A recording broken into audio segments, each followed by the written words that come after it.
Hello, ladies and gentlemen. This is your girl Mitzi, and this is Mitzi. Let's think about it. And today we are thinking about the mothers of addicts. And that is a thinker, and that is something that we really need to start thinking about.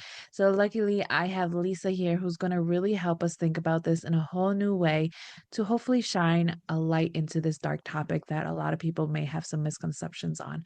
So, thank you so much, Lisa, for coming onto my show, sharing your time and your perspective with me. You could be anywhere in the world, but you are with me, so I appreciate you. So let's just dive right in and really think about this. What does the children's of mothers of addicts, what does that necessarily make you think about? So,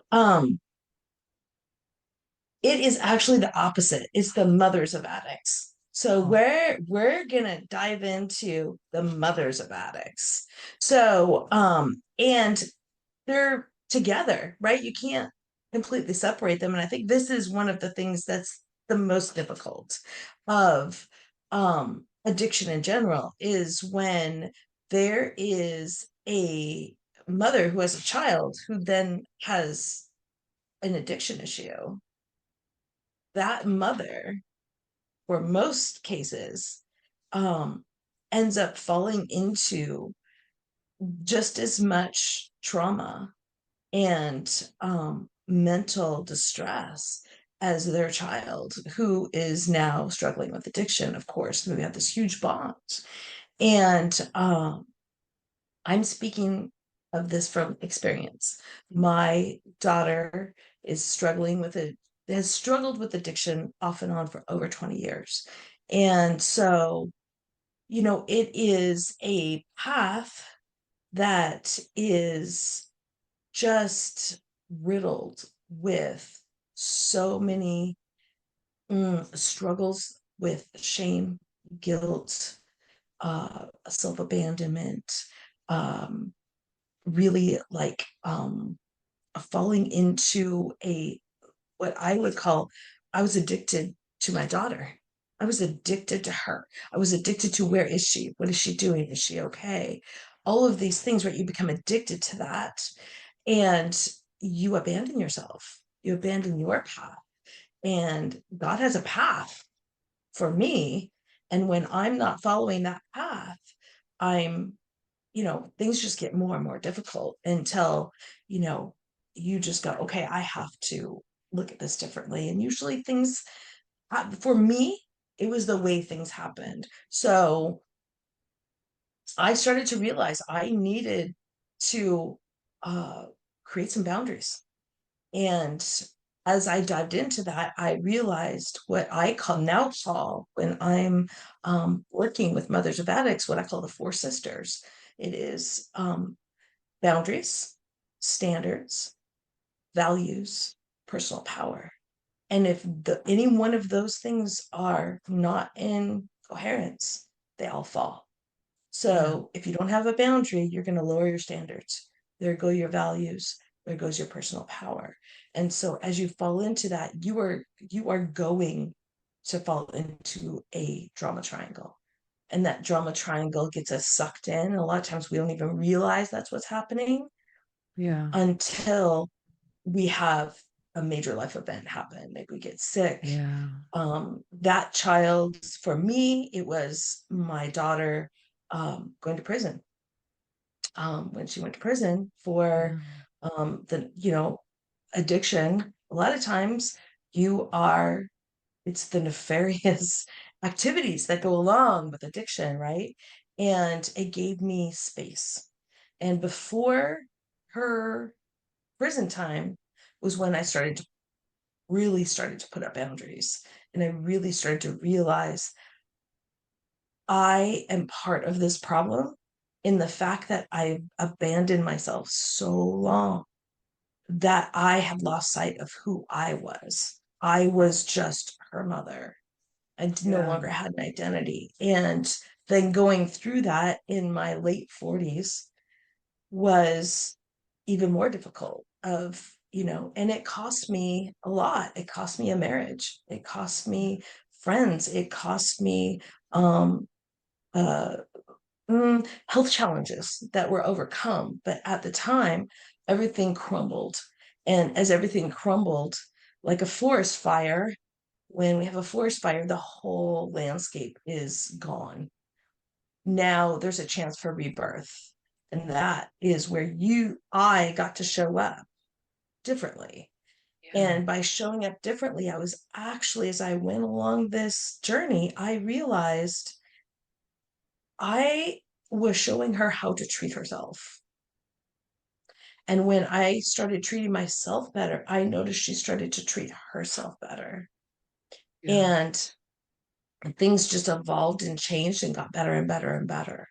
And uh, addiction can be one of those challenges that um, when you're not careful with who you're with, you can easily fall back Mm. into old habits, old ways of being, and fall back into addiction. And that's where my daughter is now. And I get to look at, I love you so much from right here. Yeah, I have to absolutely. give myself some separation because I have also have a mission on my heart of who I'm helping, Yeah. and that there are lots of people in the space of helping family members of addicts. I do this a little bit differently. This is what I feel like is my unique way of doing that, and that is with horses. That's And beautiful. so I call this horse wisdom. I'm not a therapist. This is not horse therapy. And the horse is not your therapist or your coach or anything else. They are my co facilitators. They hold space Yeah. and they show you exactly how you're showing up with behavior, mirror Yeah. neurons, and basically their presence. I did a demo day yesterday with a woman who this is her first experience with me and with the horses, and showed her things just with behavior, got right up into her space. And it was so fascinating because I said, it's interesting that you'll just let this 1,200-pound animal just come up and get right into your space. Where else does that show up? Yeah. I mean, I Where love it. else is that? Yeah, I fascinating. It really is. I love the way your interpretation of it. I love the way that you were able to really redefine what it means to you. And I like the way that you think about this because when I came into this topic, I didn't see it the way that you're portraying it, but it's valid because you could still think of it in the manner that you're saying versus how I first initially was thinking about it. And it's beautiful because it brings power back into the mother. You know what I mean? Because let's be honest, nowadays parents are now being jail time. You know what I mean? Now being Mhm. accused of what their children are doing, and they are now forcing that responsibility on the parent now. But in all actuality, after a certain point, we have to let our children go because their actions are on their own. It Yeah, does not represent us as human beings, but it just represents as them. That's their choice. That everyone has free will. And unfortunately, I'm not proud of it, but that's what the path that she ended up taking. You know what I mean? And it yeah, just brings you back that power of like, you know what? I have to remember that I was so addicted to her. And so many parents forget that we can get so addicted with our children that it truly becomes unhealthy and it's mhm, unhinged for ourselves and our well-being. So the fact that you said that, oh my goodness, I love that and I hope that brings value into another parent and makes them reconsider like, do I love my child because they are my child, or am I obsessing over my child because I don't want the world to truly affect them, but not realizing we can suffocate our child in a manner that forces them to rebel in a way that makes them feel like, oh, this is finally my freedom. You know what I mean? So it really mhm, is something amazing to really think about because if you put it back in that in your values and in your morals and you know what I mean, that self-respect aspect of it, I mean, that right there truly does allows the parent to realize like, hey, before this child was even brought up into this life, this is what I had to hold on to. I had to hold on to my self-respect. I had to hold on to my boundaries. I had to hold on to what brought me joy and brought where are my values, you know what I mean? And just because I have a child in my life doesn't mean that I remove those values and those boundaries and those self-respect. And I think that's a beautiful way to just help other parents out there, remind them like, you know what, your child may have addiction, but you also have some type of addiction as well. And you just laying it out there, just being completely honest. Oh my goodness, how I value that, because we don't see that as parents. You know what I mean? We don't see that because we want like nothing to happen to our child. We want, oh my goodness, I don't want them nothing to happen. But then I think of Right. Finding Nemo when Dory was like, well, Yeah. that's a funny thing to say because then nothing would happen. You know what I mean? And it's like Right. the Yeah. reality is like we have to take it Yeah. all and but like you were saying earlier, you are a role model. So what you do to yourself, your daughter was actually able to like put that into her own consideration. And we have to realize as parents, like it really does matter how we take care of ourselves, how we handle the world, and how we move around in the world. And I love the Hmm. fact that you adapted this the interactions with horses and you're honest like, and I'm not a therapist, I'm not a counselor, but I give you an opportunity and a space to try to recognize where it is with you. And oh my goodness, I think that is beautiful because people don't realize like horses are huge. You know what I mean? Like I went on my Yeah. first horseback ride and it was intense. You know what I mean? Just because the horses, the oh my goodness, it was intense. And people don't realize like horses truly, animals in general, animals truly can teach you about yourself in a manner that you don't even realize. You know what I mean? So I think it Yeah. just leads me to my next thing. Um, what are some misconceptions about animals that you think is a true part of why you started building this or moving in this direction? So it was when I wanted a horse my whole life. And I did not get a horse until 2012. And so it was when I got this horse that was for me. And I had to start taking time for myself. My addiction, in addition to my daughter, was I was a workaholic. I was working 60 hours a week. I didn't want to deal with anything that was going on with her in this situation.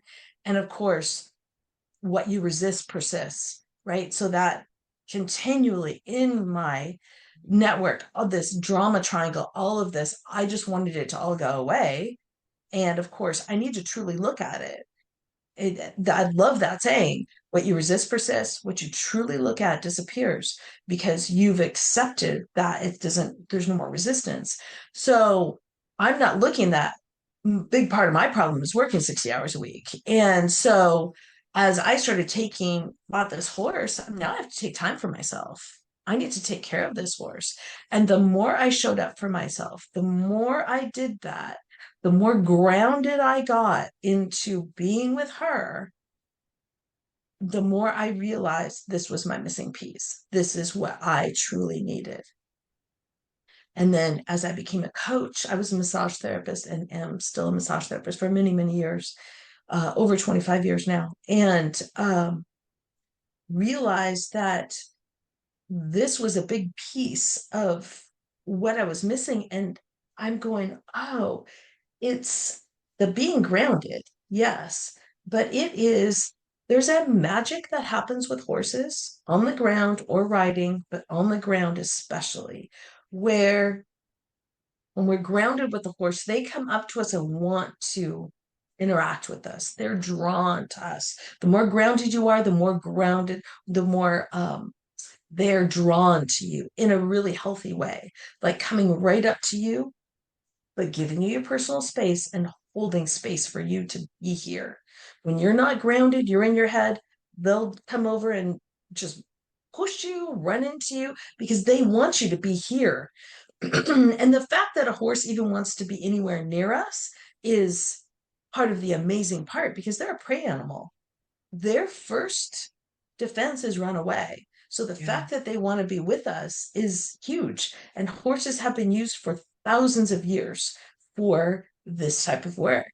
and they help with a lot. There's so many things that horses help with.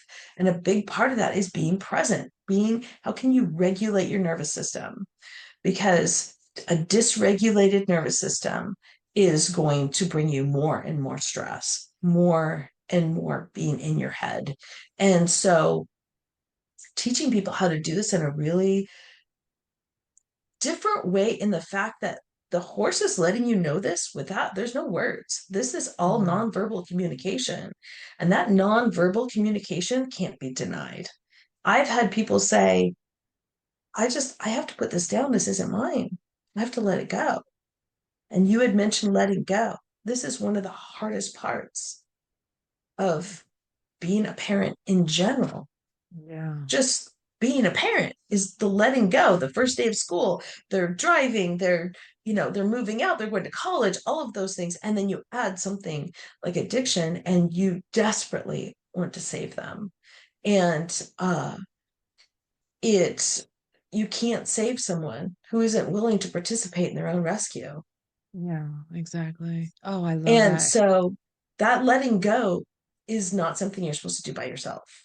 This is where you need community. And this is where something like what I'm doing really helps with that. That community of being with other people. It isn't just women, but that is my niche, mothers of addicts. But of course, there's a lot of other family members as well, that when they can come together, hold space for each other, and the biggest breakthroughs, I feel like, come through watching someone else have their own realization. And they go, Yeah. oh, that resonates with me so much. Like I feel like I'm not alone anymore in this, like someone else feels this. And letting go of Mhm. all the shame, because Oh, this that's true. isn't yours. It isn't.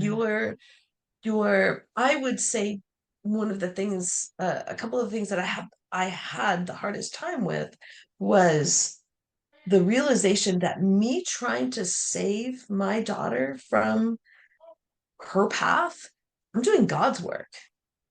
That's not mine. What am I doing? That's not mine. I need to let go and give that to God.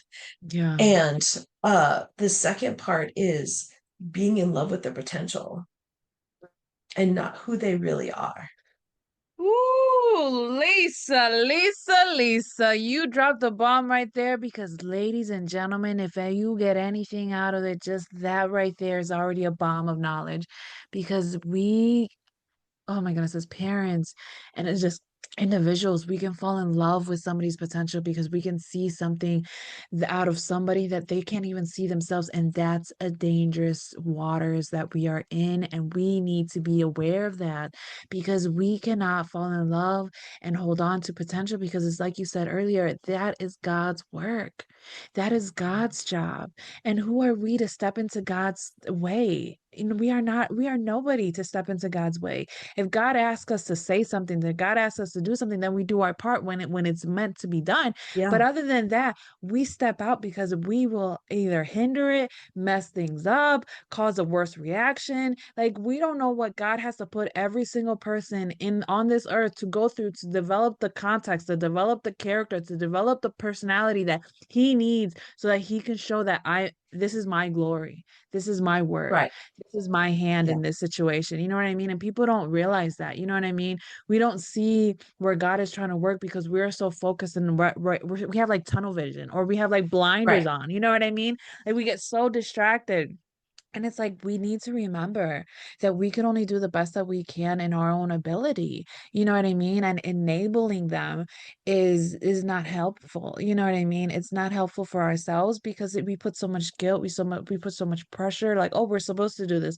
We're supposed to do this. So the fact that you have this community to help mothers of addicts is such an amazing thing because it's truly like you said, we need that community to back ourselves up to make us realize like Yeah, push away what all of the devil's intimidations, all of the devil's yeah, tactics to trip you up to make you feel like, oh, you need to do this or you need to do that or you should have never done this, you shouldn't have put that doubt. But in reality, like no, there is community because there are more people in this than what people think. And to think that there are not a lot of mothers out there, a lot of not a lot of parents out there who are mourning the grief of their child that they once knew to what they are now, they're totally two different people.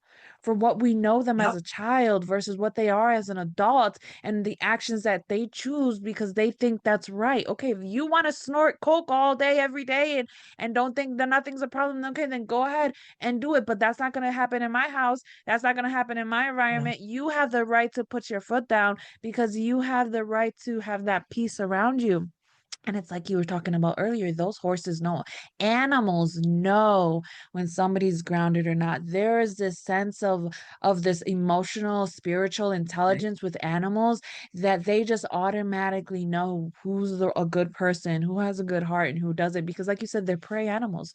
All of these animals, they have this instinct of knowing of danger. So they're not going to go around somebody who displays danger in their heart, you know what I mean? So Right. it's just like we have to really be conscientious. So it's like when an animal loves somebody or is automatically like affectionate with somebody that may seem dangerous, that just shows that the appearance is not representing that person's heart, and that person's actually has a good heart. You know what I mean? And it's like Right. we always put this bad image on people, and then especially on mothers of addicts. Oh my goodness, the sorrows of that I've heard from other mothers, the pressures, the guilt, the shame, and it's truly hard. It breaks my heart because it's like as a child, it has nothing to do with you, but as a mother, it still has nothing to do with me. You know what I mean? Because I know, because I'm a mother, but I am still someone's child. So it's like at the end of the day, you've done the best that you can.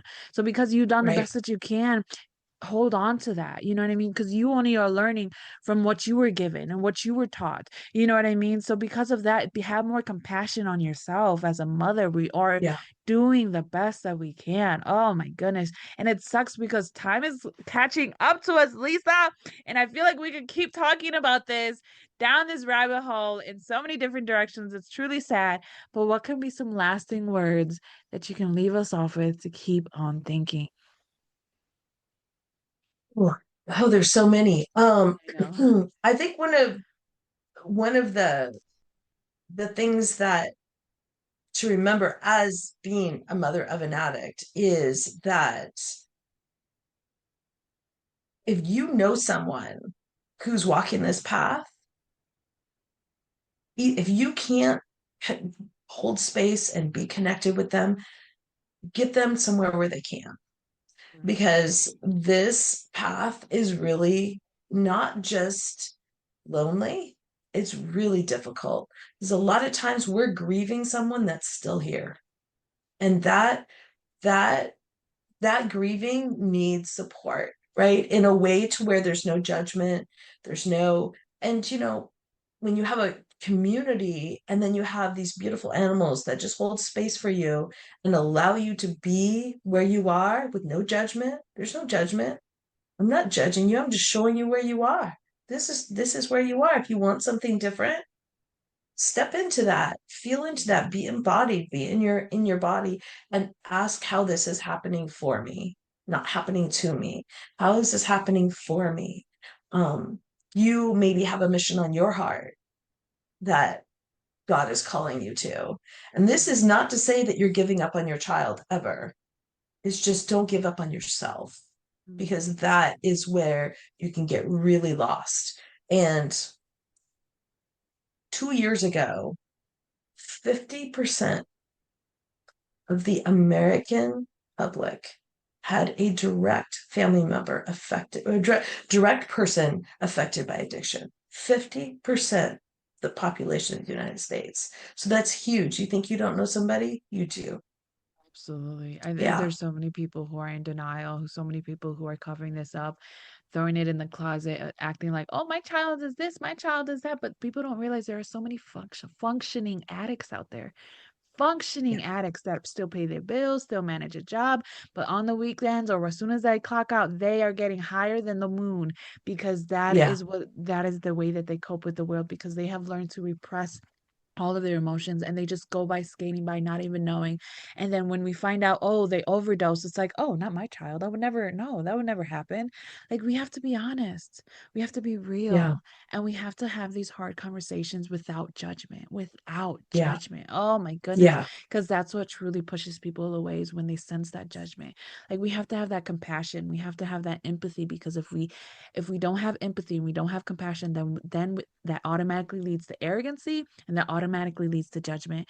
And as mothers, we don't need that space, but we have to be honest for ourselves, because it's like you said earlier, like, when we neglect ourselves, we might as well say that we're neglecting the world and neglecting everyone in it, because Yeah. in all actuality, our world starts with us. You know what I mean? It starts with us, and how we see it, how we move about it, and how we interact with it. You know what I mean? So that is truly something And for all of remembering us to that think about. empathy without boundaries is self-destruction. Exactly. And to remember that when you feel like you need to be empathetic towards your child who's dealing with addiction without those boundaries, this is self-destruction of yourself and them. Like that is a really important thing. That realization is boundaries will save you. Exactly. Oh my goodness, Yeah. how it would save you, because it really does make you own up. You know what I mean? Like, it's the now it comes down to that self-respect, because when you add Hmm. that boundary, it's like, okay, this is where my I can have empathy for you, I can have that understanding for you. I see where you're coming, but at the same time, this is where my line is crossed. And if you don't like it, well then honey, there's the door. You know what I mean? So Right. I respect it wholeheartedly. Oh my goodness, Lisa, I'm truly enjoyed this conversation. And ladies and gentlemen, if you guys enjoyed this conversation too, because how could you not? Oh my goodness, how could you not? Please go check out Lisa. I have her lovely photo with horses along with her. That has access straight to her website. If you click on it, if you're on my website, it goes directly to her website. But if you're listening in audio and you're on YouTube, just find under the description access to her website, access to her website, so that you can continue on thinking, because isn't that the point? Yes, it is, ladies and gentlemen. Just keep on thinking. With that being said,